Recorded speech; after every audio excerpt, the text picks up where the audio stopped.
So in John chapter 3 verse 16, యోహాను సువార్త 3:16 here God is saying, for God so loved the world. దేవుడు లోకమును ఎంతో ప్రేమించాడు. Here he is not using the simple word as love, but he is using the word as so loved the world.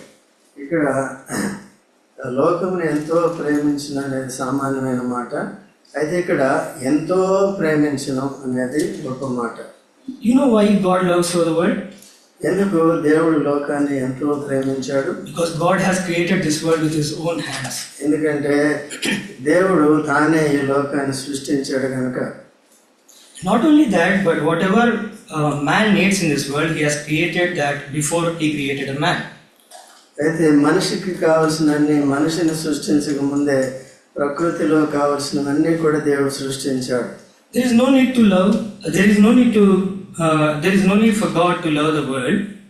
అయితే లోకాన్ని ప్రేమించడానికి అంత సృష్టించిన తర్వాత మానవుని కొరకు ఆయన ఇంకా మనిషిని ప్రేమించవలసిన అవసరం లేదు కదా. But just because of making a human, he has loved so the world. ఎందుకంటే ఈ లోకంలో దేవుడు మనిషిని సృష్టించాడు కనుక, మనిషి పాపం చేసి తప్పిపోయాడు కనుక ఇప్పుడు మానవుల్ని ప్రేమించవలసి వచ్చింది. So the earth in the beginning it was empty. ఈ సృష్టి జరగక ముందు శూన్యంగా ఉంటూ వచ్చింది సృష్టి. Without any support of this, God has created a beautiful earth, giving every living creatures and whatever which is needed to the man. ఆధారం ఏమి లేకుండా భూమి ఆకాశము సృజించాడు, మనిషికి కావలసినవన్నీ కూడా చేస్తూ వచ్చాడు. And Bible clearly says that in this world there is no one perfect. ఈ లోకంలో మనుషులు ఎవరు కూడా పరిపూర్ణుడు కారని బైబిల్ చెప్తుంది. God only is the one perfect man in this world. ఈ లోకంలో దేవుడు లేక యేసు ప్రభువు ఒక్కడే పరిపూర్ణుడైన మనుషుడైన దేవుడు. But still God chose to make a man. అయితే అయినప్పటికీ కూడా దేవుడు మనిషిని సృష్టించాలనే ఆలోచన కలిగి ఉంటూ వచ్చాడు. Just to check him how far he is righteous in his life and how can he love God again. అయితే తిరిగి దేవుడిని ఏ రీతిగా ప్రేమించగలడు, నీతిగా ఉండగలడు అని దేవుడు చూశాడు. But when God has created man in his own image, దేవుడు మనిషిని తన సొంత పోలిక చొప్పున సృష్టించినప్పుడు he has blown his air in the nostrils of a man. నాసికారంధ్రములో దేవుడు జీవాత్మను వదిగా నరుడు జీవాత్మ అయ్యాడు. And man became alive. ప్రాణి అయ్యాడు. Man became alive. దేవుడు మనిషి జీవములకు వచ్చినాడు. When God thought this man is righteous and he has handed over all the earthly things to name everything which is living in this world. ఈ లోకంలో జీవరాశులన్నింటినీ లేక జంతువులన్నిటికీ ఆయన దగ్గరికి తీసుకొచ్చి వీరికి పేర్లు పెట్టమని చెప్పాడు. Such a precious thing which he has got in his life, Adam. ఆదాముకి ఇటువంటి గొప్ప ఆధిక్యత కలిగి ఉంటూ వచ్చింది. So if I get that, will you all feel the same like? మనం కూడా భుజాలు సరుచుకుంటాం కదా, ఈ ఆధిక్యత నాకు ఇచ్చాడని. But that man also have encouraged himself into the Garden of Eden, and he was looking after the Garden of Eden. అయితే దాన్ని సేద్యపరిచే బాధ్యత కూడా ఆదాము దేవుడు ఇచ్చాడు ఏదైనా తోటను. And God is a loving God where he thought man is so alone. దేవుడు మనిషి ఆదాము ఒంటరిగా ఉన్నాడని కూడా దేవుడు ఆలోచన చేశాడు. And he gave him one woman. అయితే తనకి సాటైన సహాయాన్ని భారీగా ఆహ్వానం చేశాడు. Then is the problem entered into the world. అప్పుడు సమస్య అనేది వచ్చింది లోకంలోనికి. And Adam, when God has given Adam his wife, తన భారీగా అవ్వని ఇచ్చినప్పుడు, let us turn our Bibles to the chapter of Genesis, book of Genesis. ఆదికాండములోకి వెళ్దాం. And chapter 2 verse 21. 2:21 వచనంలో Here's the beginning where God caused Adam a deep sleep. అప్పుడు దేవుడైన యెహోవా ఆదామునకు గాఢ నిద్ర కలుగజేసి, and he took one of his ribs and closed up the flesh and straw. అతని ప్రక్కటెముకలో ఒకదాన్ని తీసి ఆ చోటును మాంసంతో పూడ్చివేసెను. And the rib which the Lord has taken from a man made he a woman. తరువాత ప్రక్కటెముకను స్త్రీనిగా నిర్మించి ఆమెను ఆదాము వద్దకు తీసుకుని వచ్చెను. You know, God can make even Eve like from the mud without using Adam ribs. అయితే హవ్వను కూడా ఆదాములాగే మంటి నుండి చేయొచ్చు కానీ కదా. Can you do it? చేసినాడు అలాగా? No. What he has done, ఏం చేశాడంటే he has given a sleep to the Adam and taken a rib from his side. ఆడాముకి గాఢ నిద్ర కలిగజేసి తన ఎముకల్లో నుండి ఒక ఎముకను తీసి స్త్రీనిగా చేశాడు. You know why he did this? ఎందుకు అలా చేసినాడో తెలుసా? Just to make Adam know that he is one among her. ఎందుకంటే తనలో నుండి తీయబడింది కనుక తనకి సంబంధించింది అని ఆదాము తెలుసుకోవటానికి. If not, Adam will question, Lord, I don't know who is she. తర్వాత ఆమె ఎవరో నాకు తెలియదు అనకూడదు. That's why he has given him a good sleep and he has removed one of his rib and made woman. గాఢ నిద్రలో నుండి ఒక పక్కటెముకను తీసి స్త్రీనిగా భార్యనిగా తనకి చేశాడు. You know Adam, what again he said? తర్వాత ఆదాము ఏం చెప్పాడు తెలుసా? With a so loving heart he said, మన ప్రేమతో, this is now my bone of my bones. భార్యాభర్తల ప్రేమతో నా ఎముకల్లో ఒక ఎముక, నా మాంసంలో మాంసం అన్నాడు. And shall be called a woman because she was taken out of a man. ఇది నరునిలో నుండి తీయబడిన గనుక నారి అనబడును. Now Adam understood his assignment that she is his wife. ఇప్పుడు అర్థమైపోయింది అవ్వ తనకి భార్య అని. Now he started loving his wife. తన భార్యను ప్రేమించడం మొదలు పెట్టాడు. Even recently my father got retired. మా తండ్రి గారు కూడా ఈ మధ్యలో రిటైర్ అయ్యారు. తెలుసు, పార్టీ కూడా తీసుకున్నారు. When I was seeing his videography which we created, video తీసినప్పుడు ఆ సందర్భంలో uncle gave my father opportunity to speak for 10 minutes. అయితే తన సాక్ష్యం కూడా చెప్పడానికి సమయం ఇవ్వబడింది. And when he was in his speech, he used a word about my mother. మా తల్లి గురించి కూడా కొన్ని మాటలు ఆయన చెప్పారు. And my mother's full name is Shobha Rani. మా తల్లి గారి పేరు Shobhamma. And my father said she is a really Rani. Jayakara uncle చెప్పాడు, నిజంగా శోభమ్మ రాణినే అని చెప్పాడు. My father also understood the assignment of Adam. ఆయన కూడా అప్పుడు ఆయన రాణి అయితే రాజు కదా. So even as Adam showed his love towards woman, which God has created him, ఎప్పుడైతే అవని సృష్టించాడు దేవుడు, ఆదాము దగ్గర తీసుకొచ్చినప్పుడు ఆదాము కూడా ప్రేమించాడు. they both were living together in the Garden of Eden happily. సంతోషంగా ఏదైనా తోటలో వారిద్దరూ భార్యాభర్తలుగా నివాసం చేస్తున్నారు. They were talking to the God every evening. ప్రతి సాయంత్రం పూట దేవునితో మాట్లాడుతున్నారు. And God was taking care of them in each and everything.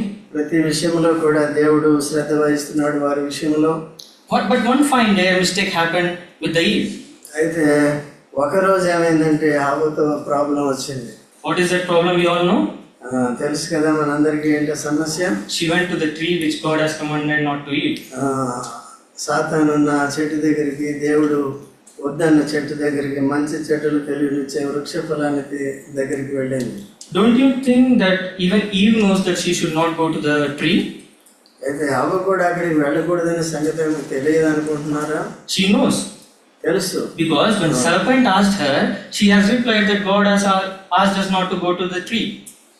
దేవుడు ఆ చెట్టు దగ్గరికి వెళ్ళొద్దని చెప్పాడా, లేకపోతే పండు తినొద్దని చెప్పాడని సాతాను కూడా అడిగాడు. Then she said, yes, we should not eat that fruit. అప్పుడు ఆమెకు తెలుసు కాబట్టి చెప్పింది, దేవుడు చెప్పాడు మాకు తినవద్దని చెప్పాడని. You know, when after knowing that she should not eat, she still got influenced by the words of the serpent. సాతాను కుయుక్తితో చెప్పిన మాటలకి మోసపోయి దేవుని యొక్క ఆజ్ఞని పక్కన పెట్టి సాతాను మాట విని కొన్ని కోసుకుని తింది. And she not only ate herself, but she also gave the part of it to the Adam. తన పండ్లు మొదటిగా తినటం మాత్రమే కాదు కానీ తన ప్రియమైన భర్తకు కూడా ఇచ్చింది. Why? ఎందుకు? Because he said she is one of my bone. ఎందుకంటే నా ఎముకల్లో ఎముక అని చెప్పాడు. If I also do sin, he also needs to do the sin. If she does the sin, she thought that Adam also wants to do the sin. నా భార్య చేసింది కాబట్టి నా భార్య పాపంలో నేను కూడా పాలు పొందానని పాలు పొందాడు. So he also ate the fruit. తాను కూడా తాను తెచ్చిన ఫలాల్లో తినది. Now again see the love of Adam towards his wife. When God came and questioned them, Adam, where are you?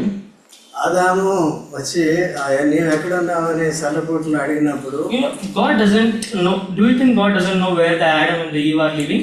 ఆదామవులు ఎక్కడున్నారో మీకు తెలియదు అనుకుంటున్నారా దేవునికి? God questioned Adam to just check how righteous he is. దేవుడు ఎంత నీతిమంతుడో చూడండి. Will Adam directly answer the question of what God has asked, that where you are? ఎక్కడున్నావో అని దేవుడు అడిగినప్పుడు దేవుడికి తెలియదు ఆ ప్రశ్న వేసినప్పుడు. But Adam answered the Lord that, Lord, I am hiding behind the trees. నేను పొదల వెంట చెట్లు దాక్కున్నానని చెప్తున్నాడు. Maybe God have forgiven him if he would have said that, Lord, I have sinned and I am ashamed to face you and I am hiding behind the trees. ఎందుకంటే నేను సిగ్గుపడి దాక్కున్నాను, నీకు భయపడి అంటున్నాడు. Maybe if at that time he has confessed that he has sinned by eating the fruit, God may have forgiven them and given a chance to keep them in the Garden of Eden. చేసిన పాపాన్ని చేసినట్టుగా దేవుని దగ్గర ఒప్పుకొని ఉంటే బాగుండేది. But what he did? ఏం చేశాడు? He transferred his sin to his woman. తన భార్య మీదకి నెట్టివేశాడు. Because he loves him. ఎందుకంటే He loves her woman. ఎందుకంటే తన భార్యని, పాపం చేసిన భార్యని ప్రేమిస్తున్నాడు కాబట్టి. And what Bible has written here, and the 8th verse, 3rd chapter 8th verse, and they heard the voice of the Lord God walking in the garden in the cool day, and Adam and his wife and hid themselves from the presence of the Lord amongst the trees of garden. చల్లపోటును ఆదామును అతని భార్యయు తోటలో సంచరించుతున్న దేవుడైన యెహోవా స్వరమును విని, నీ దేవుడైన యెహోవా ఎదురికి రాకుండా తోట చెట్ల మధ్యను దాక్కొనగా. And he also says in the 10th verse that I was afraid because I was naked and I hid myself. 10వ వచనంలో, అందుకు అతడు, నేను తోటలో నీ స్వరం విన్నప్పుడు దిగంబరగా నుంటిని గనుక భయపడి దాగుకొంటిని. Here Adam was naked. He doesn't know that he was naked before when God created him. అయితే ఇక్కడ దిగంబరని అని చెప్తున్నాడు. దేవుడు సృష్టించినప్పుడు దిగంబరని అని అనుకోవట్లేదు. So he also said, Sir, Lord, I am afraid. ఎందుకంటే నేను భయపడుతున్నాను. Yeah, every person in this world who is doing sin is afraid. ఎందుకంటే పాపం చేసిన ప్రతి వారికి కూడా హృదయంలో కలవరం ఉంటుంది, భయపడుతూ ఉంటారు. That is a good thing to be afraid, but it is also good. It gives you a courage when you confess it. ఎందుకంటే పాపం చేసి భయపడటం మంచిదే కానీ అంత మాత్రమే కాదు, ఆ పాపాన్ని ఒప్పుకొని విడిచిపెడితే కనికరాన్ని పొందుతావు. This is what God wants from Adam. ఆదాము నుండి ఇదే కోరుకున్నాడు దేవుడు. And Adam did exactly what God wanted him. అయితే దేవుడు కోరుకున్న దాన్ని ఆదాము చేశాడా? But I mean, he confessed that he was afraid because of mistake. ఎందుకంటే తప్పును బట్టి తాను భయపడ్డాడు. కానీ but God wants him to be pure in the Garden of Eden. దేవుడు ఆదాములు పవిత్రంగా ఉండాలని ఏదైనా తోటలో కోరుకున్నాడు. But mistake happened through his wife. ఎందుకంటే పాపము తన భార్య ద్వారా జరిగింది. And in 12th verse he says, 12వ వచనంలో, and the man said, the woman whom thou gavest to be with me. అందుకు ఆదాము, నాతో నుండుటకు నీవు నాకు ఇచ్చిన ఈ స్త్రీయే, she gave me the tree of ఆ వృక్ష ఫలములు కొని నాకు ఇయ్యగా నేను తింటినని. Now what happened to the love of Adam? ఆదాము యొక్క ప్రేమ ఏమైంది? It changed.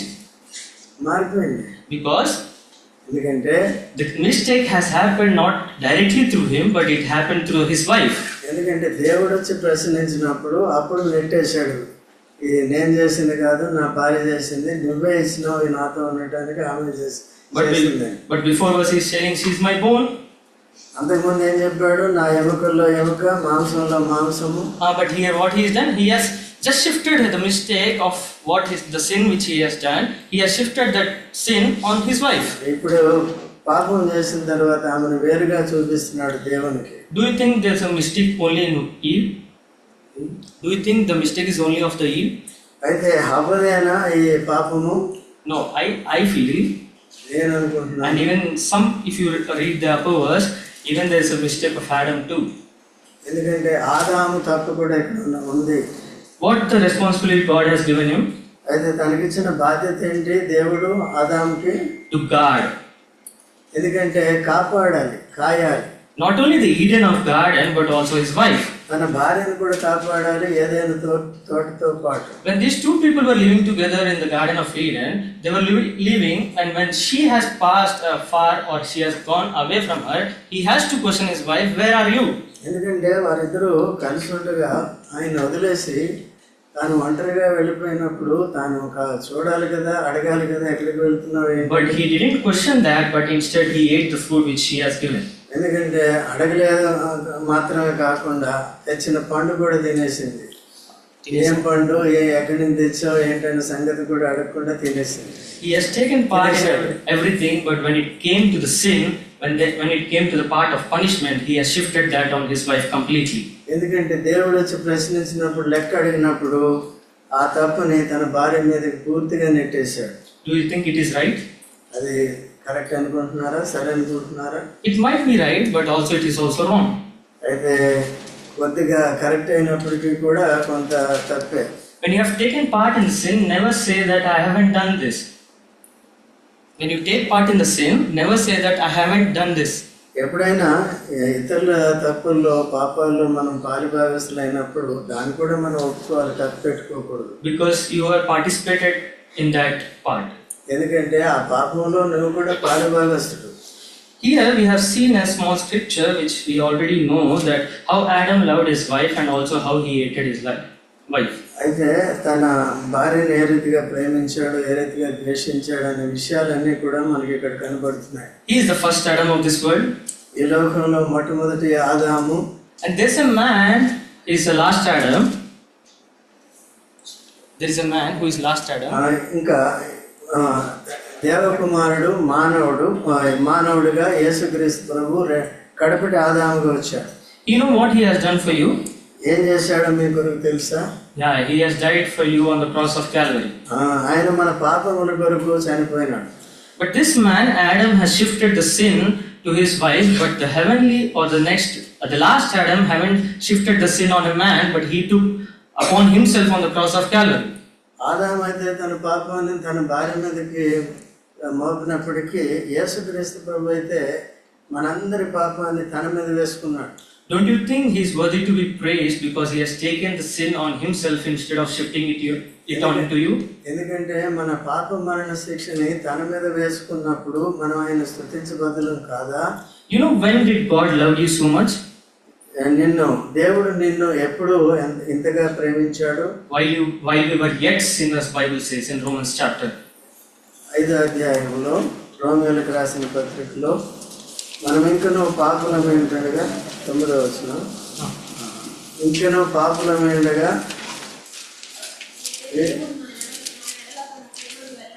వెల్లడిపరుచున్నాడు. ఎట్లనగా మనం ఇంకనూ పాపులమైనగానే క్రీస్తు మన పాపముల కొరకు చనిపోయాను. God did not die for you when you were perfect or when he had made you. నీవు పాపరహితుడిగా ఉన్నావని యేసు ప్రభు నీ కొరకు చనిపోలేదు. But he has died for you when you were yet sinner. నీవు ఇంకనూ పాపివైనట్టుగా నీ కొరకు ప్రాణం పెట్టాడు యేసు ప్రభు. Why he has to shed his love? ఎందుకు తన ప్రేమను మన మీద చూపించాడు? Because he has so much love.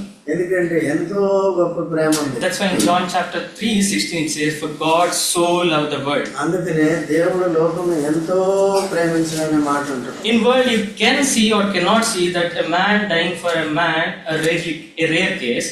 అయితే ఒక మనిషి ఇంకో మనిషి కొరకు చనిపోవడం చాలా అరుదు లోకంలో. Maybe if that person is like a dearest to him, ఎంత ప్రియమైన వాడైనప్పటికీ కూడా ప్రాణం పెట్టాలంటే పక్కకు తప్పుకుంటాడు.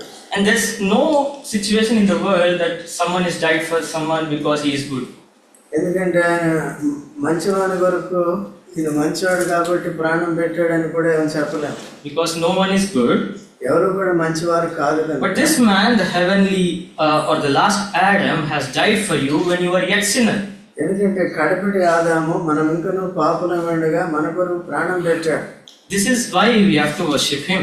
అందుకనే మనం దేవుని ఆరాధన చేయాలి. If he hasn't died for you, ఆయన యేసు ప్రభు చనిపోకుండా ఉంటే, or if he doesn't take the punishment on the cross of Calvary, Calvary శిలువలో మన పాపం శిక్ష మరణాన్ని తను భరించకపోతే, even this how Adam has shifted his sin on the woman, ఏ రీతిగా ఆదాము తన భార్య మీద తన పాపాన్ని మోపినాడో the same sin would be on you even if he is not dead. యేసు ప్రభు కూడా పాపాన్ని మన మీదే ఉంచి శిక్షకి పంపించేవాడు. Then what will happen? ఏం జరిగేది? You won't get the eternal life. నిత్య జీవాన్ని ఎవరు కూడా పొందలేరు. So if you want to enter into the eternal life, నిత్య జీవం మీరు పొందాలి అంటే first you need redemption. అయితే మనకి విమోచన అనేది కావాలి. First you have to. అది దూరంలో ఉండి మాట్లాడు, అది రీసౌండ్ వచ్చి నాకు వినపట్లేదు. చెప్పు, అక్కడే మాట్లాడు, కొద్దిగా గట్టిగా మాట్లాడు. So first you need redemption. మొట్టమొదటిగా మనకేం కావాలి? విమోచన అవసరము. And how that redemption will get to you? ఏ విధంగా విమోచన మనకు దొరుకుతుంది? Only through the blood of Jesus.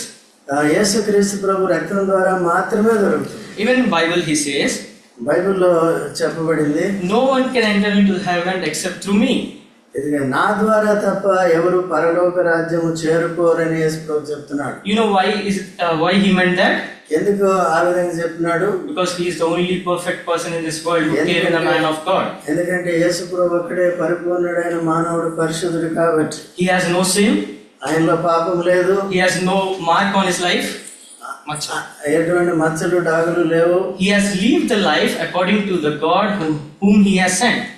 అయితే ఎందుకొరకైతే పంపబడ్డాడో ఆ జీవితానికి తగినట్టుగా పవిత్రంగా పుట్టి పవిత్రంగా జీవించి పవిత్రంగా తను తాను అర్పించుకున్నాడు సెలవులో. He has been a perfect example to every one of us living in this world to how to live according to the word of God. జీవన విధానంలో కూడా యేసుక్రీస్తు ప్రభు పరిపూర్ణమైన మాదిరిని ప్రతి మనిషికి, ముఖ్యంగా రక్షణ పొందిన వారి అందరికీ కూడా చూపించాడు. If he hasn't shown any example to us, మనకు అటువంటి మాదిరి చూపించకపోతే today we might have not get the salvation. ఎందుకంటే ఏదైనా మనం రక్షణ కలిగి ఉన్నాం. He has demonstrated his love, ఆయన ప్రేమను వెల్లడిపరిచాడు. not only by words, మాటలతో మాత్రమే కాదు, not only by his works, ఆయన యొక్క పనులతో మాత్రమే కాదు, but by shedding his blood and giving his life. అయితే తన యొక్క రక్తాన్ని చిందించి తన జీవితాన్ని సైతం సమర్పించుకున్నాడు. Such a loving God he is. అంత ప్రేమ గల ప్రభు. But what you and me are doing? అయితే నీవు నేనేం చేస్తున్నాం? Are we worshipping him? మనం ఆరాధన చేస్తున్నామా? Are we coming to the church daily? అయితే అనుదినము కూడికలు ఉన్నప్పుడు వస్తున్నామా? So many of you are coming. చాలా మంది వస్తున్నారు, which is very good. మంచిది. But even after coming, there are only some faces who worship regularly. అయితే వచ్చిన వారిలో కొంతమంది రెగ్యులర్ గా ఆరాధన చేస్తున్నారు, కొంతమంది చేయట్లేదు. Which is good. But what about the remaining people? అయితే ఎవరైతే ఆరాధన చేయట్లేదో వాళ్ళ సంగతి ఏంటి? I have no one to question you, but according to the word of God, each and everyone is responsible to worship because of the thing which he has done for ప్రతి you. వారు కూడా, రక్షణ పొందిన వారు, విమోచన పొందిన వారు అందరూ కూడా దేవుని ఆరాధించబద్దులై ఉంటున్నారు.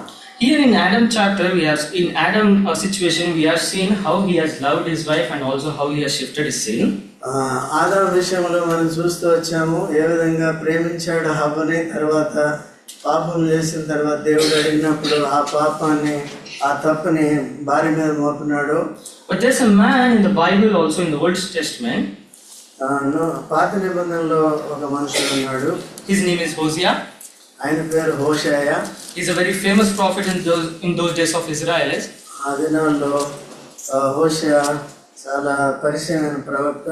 And in Hosea chapter 1 he also says, the Bible says, the word of the Lord that came unto Hosea the son of Beeri in the days of Uzziah, Jotham, Ahaz and Hezekiah, kings of Judah, and in the days of Jeroboam son of Joash, king of Israel.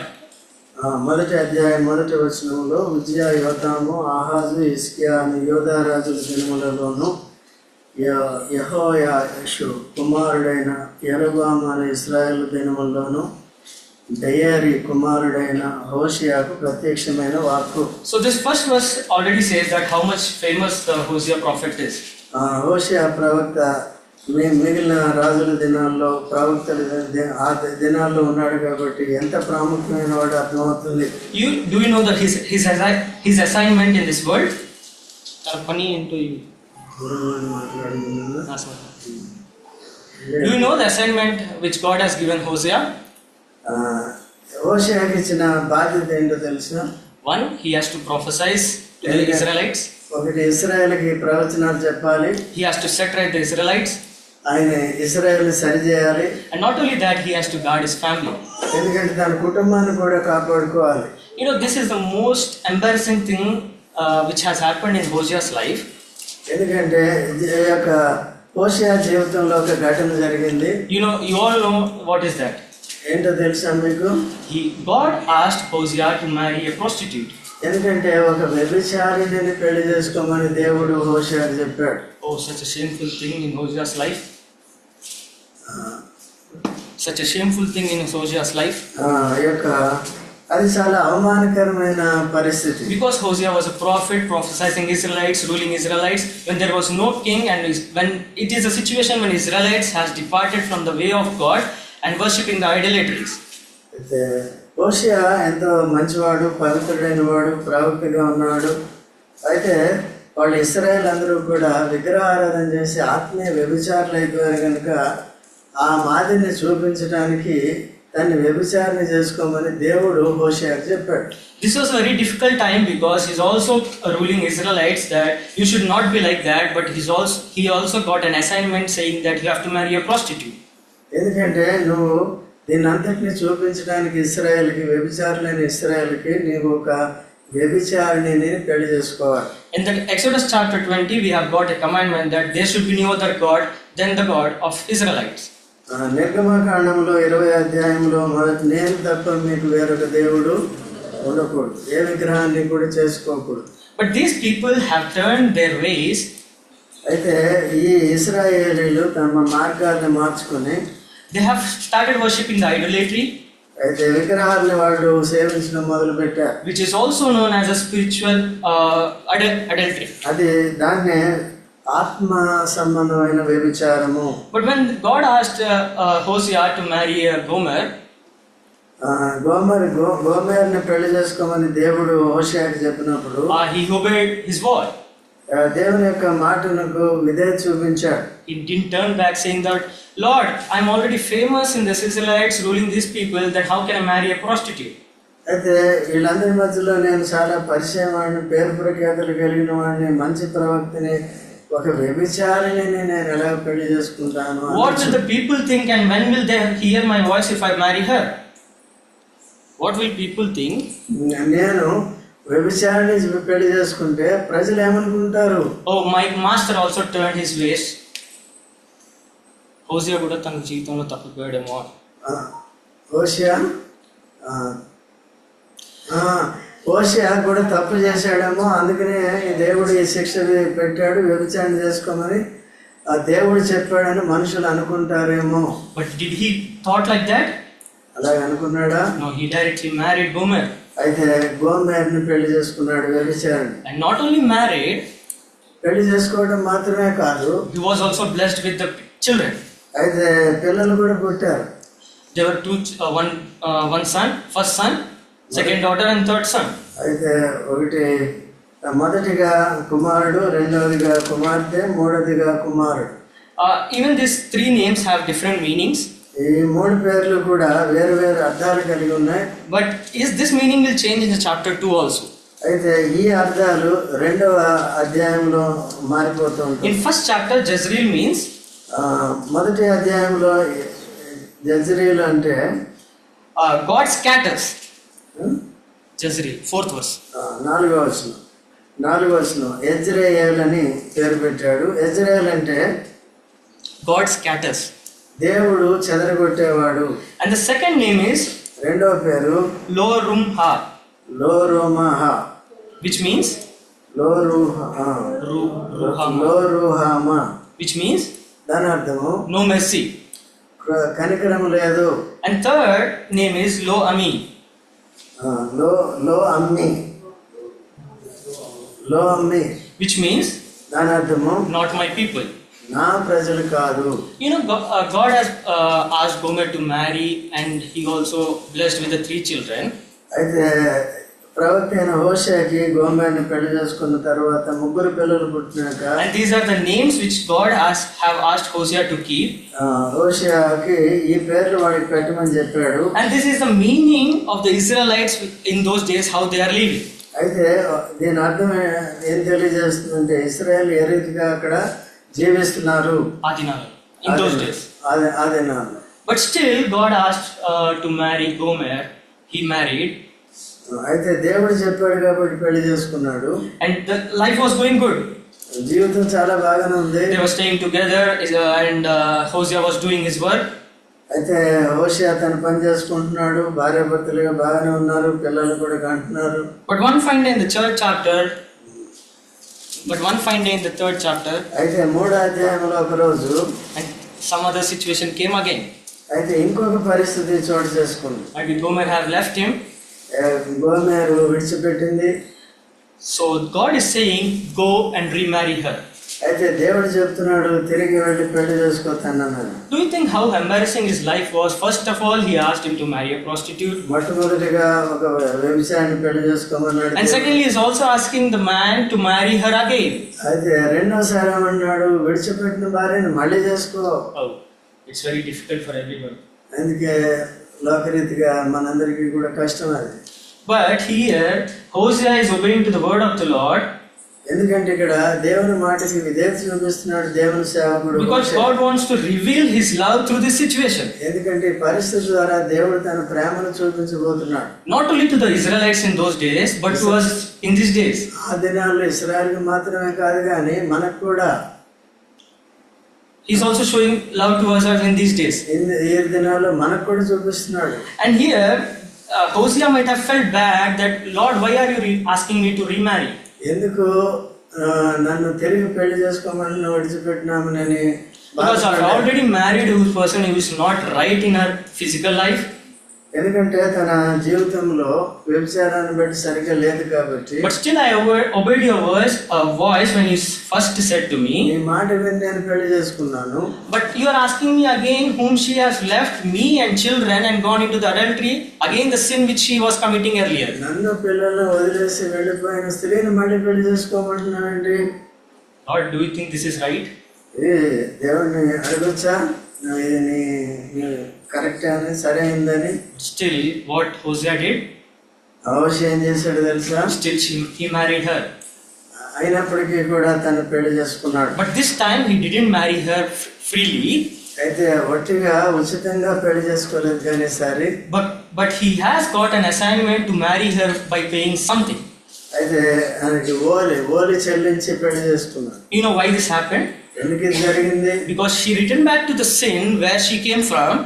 ఎక్కడి నుంచి అయితే ఏ పాపం నుండి వచ్చిందో మళ్ళీ తిరిగి ఆ పాపంలోకి వెళ్ళిపోయింది. Now he has to pay the price to bring her back. తిరిగి తీసుకురావడానికి క్రయాన్ని చెల్లించవలసి వస్తుంది. It is so difficult thing to bring back someone who has done already a mistake and the same mistake. అయితే చేసిన తప్పే చేసిన వారిని మళ్ళీ తీసుకోవటం కష్టం కదా. But this man is showing that she is my wife. ఎందుకంటే ఆమె నా భార్య కదా అనే ప్రేమ చూపిస్తున్నాడు. I pay the price whatever you need. అయితే నీకు చెల్లించవలసిన క్రయాన్ని చెల్లిస్తాను నేను. Some people narrate this chapter. ఈ యొక్క అధ్యాయాన్ని కొంతమంది ఇలా చెప్తారు. And most of the scholars believe that. కొంతమంది నమ్ముతారు That she was when she returned back to the sin, she was already in the bidding area, auction area. తన అమ్మబడే స్థితిలో తను ఉంటుంది. ఎప్పుడైతే తిరిగి పాపంలోకి వెళ్ళిపోయిందో తను అమ్మబడే స్థితిలో ఉంటూ వచ్చింది. అమ్మబడే స్థితిలోకి వచ్చింది. She was about to say to the other persons, తన ఇతరుల వాళ్ళకి అమ్మబడే స్థితిలో ఉన్నప్పుడు ఇతరులకి అమ్మబడే స్థితిలోకి వెళ్ళిపోయిందంటే this man entered, అందరి భార్య అయిపోయింది. this man entered randomly. ఈ వ్యక్తి అనుకోకుండా చూశాడు. This man entered randomly, which means already some people are started buying her, but this man entered randomly to that area. అయితే వేరే వాళ్ళ ఆమెను కొనుక్కోవడానికి సిద్ధంగా ఉన్నప్పుడు తను కూడా అనుకోకుండా అక్కడికి వెళ్ళాడు. That's why she has some value in verse 2. అయితే 2వ వచనంలో తనకి కొద్దిగా విలువ అనేది కనబడుతుంది. that price is a physical price through some money or something. అయితే ఈ భౌతికమైన ద్రవ్యానికి సూచనగా ఉంది, దాన్ని కొద్దిగా ఇచ్చి This man has purchased her even when she belongs to him. తన భార్య అయినప్పటికీ విడిచిపెట్టి వెళ్ళిపోయిన కారణం చేత డబ్బులు ఇచ్చి మళ్ళీ కొనవలసి వస్తుంది. But in earlier we see that Adam didn't even took the sin which Eve did. ఎందుకంటే అవ చేసిన తప్పును తన మీద వేసుకోకుండా తిరిగి దేవునికి తన మీద నెట్టేశాడు చెప్పి. But this prophet Hosea is buying his wife again. అయితే ఇక్కడ హోషే ఏం చేస్తున్నాడు అంటే విడిచిపెట్టిన భార్యకి క్రయాన్ని ఇచ్చి మళ్ళీ సంపాదించుకుంటున్నాడు. This Hosea is also symbolical to a heavenly Hosea. అయితే ఇది పరలోకపు హోషేకి గుర్తుగా ఉంటున్నాడు. Here this Hosea has paid some price. ఈయన ఇక్కడ కొద్ది క్రయాన్ని చెల్లించాడు, which is 15 pieces of silver, 15 వెండి నాణేలు, and a part of homer of barley. అయితే homer of barley. Barley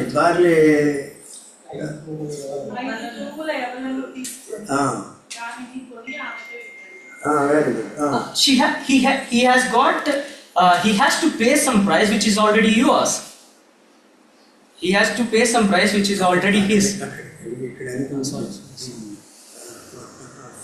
He has to pay some price which is already his. తనకి సంబంధించి తన వస్తువునే తను డబ్బులు ఇచ్చి కొనుక్కోవాల్సి వస్తుంది. But this man has paid something, but your heavenly Hosea has paid something which is more valuable than this. దానికంటే హోషేయ కంటే కూడా తిరిగి తన భార్యను సంపాదించుకోవడానికి చెల్లించిన డబ్బు కంటే కూడా అధికమైన వెలకట్టలేదు.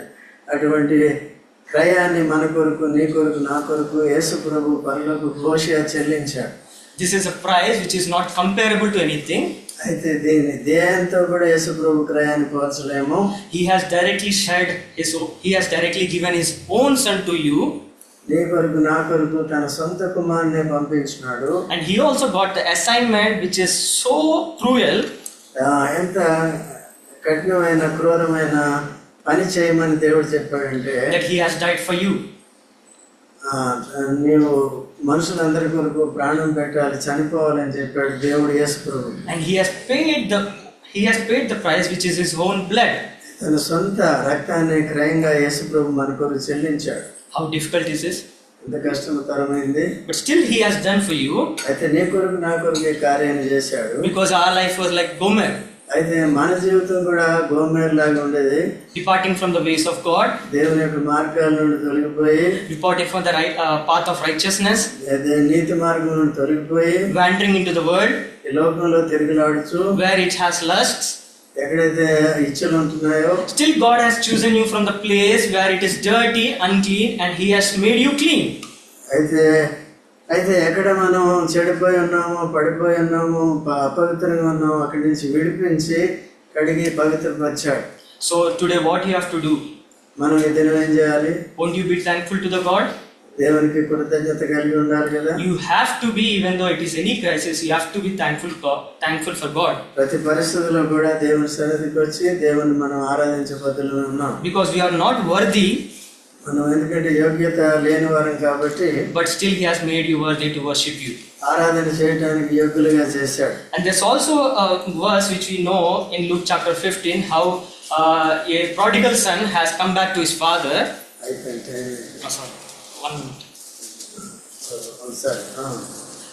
మనకి ఇంకొక ఉపమానం ఉంది తప్పిపోయిన కుమారుడు గురించి. We all know the story that how his son has lost and returned back. తప్పిపోయిన కుమారుడు ఏ విధంగా లోకంలోకి వెళ్ళిపోయి తిరిగి వచ్చాడు. And that father didn't question son, why you have came back. ఎందుకు తిరిగి వచ్చావని అడగలేదు. When he was coming from there, he has ran unto him and he hugged him and kissed him, my son. నా కుమారుడు అని తిరిగి చేర్చుకున్నాడు. And he has made a huge festival when he has returned back. అయితే వచ్చిన తర్వాత ఎంతో ఆనందం విందు జరిగింది. But he also says, అని చెప్తున్నాడు, he was dead and alive. నేను చనిపోయి, నా కుమారుడు చనిపోయి మళ్ళీ బ్రతికాడు. How precious life he got when he returned back. తిరిగి వచ్చినప్పుడు ఎంత ప్రశస్తమైన జీవాన్ని పొందినాడు, జీవితాన్ని. People who are sitting here, ఇక్కడ కూర్చుంటున్న మనము Most of you have salvation, but if you doesn't have salvation, this might be the right time to come unto the God and to His feet. ఇక్కడ ఎవరికైతే ఇంకా రక్షణ లేదు, అందరికీ రక్షణ ఉందని అనుకుంటున్నాం, లేని వారు ఇదే సమయంలో ప్రభువైన యేసుక్రీస్తుని అంగీకరించి రక్షణ పొందాలి. Bible says He has stretched out His arm all the day long for the rebellious people. దినమంతా కూడా పాపుల వైపు తన చేతులు చాచి ఆహ్వానిస్తున్నాడు. You have to come unto Him. ఆయన దగ్గరికి వచ్చి You should not pay any price. ఏమి మీరు కట్టక్కర్లే, ఆయనే కట్టేశాడు మీ క్రయం. He has already given redemption through His blood. ఆ రక్తం ద్వారా విమోచన సంపాదించాడు. You just need to confess and say that, Lord, I am a sinner. మన పాపాలు ఒప్పుకోవాలి, క్షమించమని అడగాలి అంతే. If I have no confession, I cannot enter into the heaven. నేను క్షమాపణ పొందకపోతే నేను సమకూర్చబడలేను, పరలోక రాజ్యానికి వెళ్ళలేను. So kindly save me. కాబట్టి దయచేసి నా పాపాలను క్షమించి నరకము నుండి నా ఆత్మను రక్షించని అడగాలి. But this word should come from your heart. హృదయంలో నుండి రావాలి. If you say mouthwardly, it will be only like mouthwardly. నోట్తో చెప్తే మాత్రం పైకి it doesn't give you salvation. దేవుడు ఆలకించేటటువంటి దానికి రక్షణ అనే దేవుడు. But it also makes you do the sin repeatedly. అయితే తిరిగి నువ్వు ఏం చేస్తావు, సరిగ్గా ఒప్పుకోకపోతే తప్పు పదే చేసి ఆ వ్యభిచారంలాగా ఉంటాం. Kindly confess that we were sinners and worship the Lord. అయితే మనం తప్పులు ఒప్పుకొని సరి చేసుకుని ఆరాధన చేద్దాం. Thank you.